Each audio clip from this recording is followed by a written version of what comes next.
ಅಡುಗೆ ಆದಮೇಲೆ ನಮ್ಮನೆ ಕಿಚನ್ ಹೀಗೆ ಎಣ್ಣೆ ಕಲೆ ಮತ್ತು ಗ್ರೀಸ್ನಿಂದ ತುಂಬೋಗುತ್ತೆ. ಎಷ್ಟೇ ಕ್ಲೀನ್ ಮಾಡಿದರೂ ಕೆಲವು ಕಲೆಗಳು ಸುಲಭವಾಗಿ ಹೋಗೋದೇ ಇಲ್ಲ.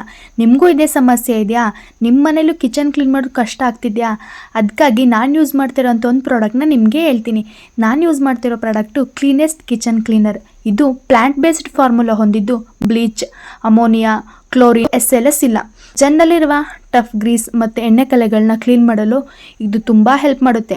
ಈಗ ಇದನ್ನು ಹೇಗಪ್ಪ ಯೂಸ್ ಮಾಡಬೇಕು ಅಂತಂದರೆ, ಕಲೆ ಇರೋ ಜಾಗಕ್ಕೆ ಇದನ್ನು ಚೆನ್ನಾಗಿ ಸ್ಪ್ರೇ ಮಾಡಿ ಸುಮಾರು 60 ಸೆಕೆಂಡ್ ಹಾಗೇ ಬಿಡಿ.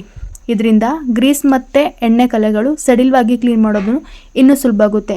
ಈಗ ಒಂದು ಒದ್ದೆ ಬಟ್ಟೆಯಿಂದ ನಿಧಾನವಾಗಿ ಒರೆಸಿದ್ರೆ ಸಾಕು, ಹೆಚ್ಚು ಸ್ಕ್ರಬ್ ಮಾಡುವ ಅಗತ್ಯವೇ ಇಲ್ಲ. ನೋಡಿ ಈಗ ಎಷ್ಟು ಕ್ಲೀನ್ ಮತ್ತು ಶೈನಿಯಾಗಿ ಕಾಣುತ್ತಿದೆ. ಗ್ಯಾಸ್ ಸ್ಟವ್ ಮತ್ತು ಕಿಚನ್ ಹೊಸದಾಗಿ ಕಾಣ್ತಿದೆ. ನೀವು ಕಿಚನ್ ಕ್ಲೀನಿಂಗನ್ನು ಸುಲಭ ಮಾಡಿಕೊಳ್ಬೇಕಂತ ಇದ್ದರೆ ಕ್ಲೀನೆಸ್ಟ್ ಕಿಚನ್ ಕ್ಲೀನರ್ನ ಒಂದ್ಸಲ ಟ್ರೈ ಮಾಡಿ. ನಿಮ್ಮ ಅನುಭವ ಹೇಗಿತ್ತು ಅಂತಂದ್ಬಿಟ್ಟು ಕಮೆಂಟ್ ಮಾಡಿ. ನಿಮಗೇನಾದರೂ ಈ ಪ್ರಾಡಕ್ಟ್ನ ಲಿಂಕ್ ಬೇಕಿದ್ರೆ ಲಿಂಕ್ ಅಂತ ಕಮೆಂಟ್ ಮಾಡಿ.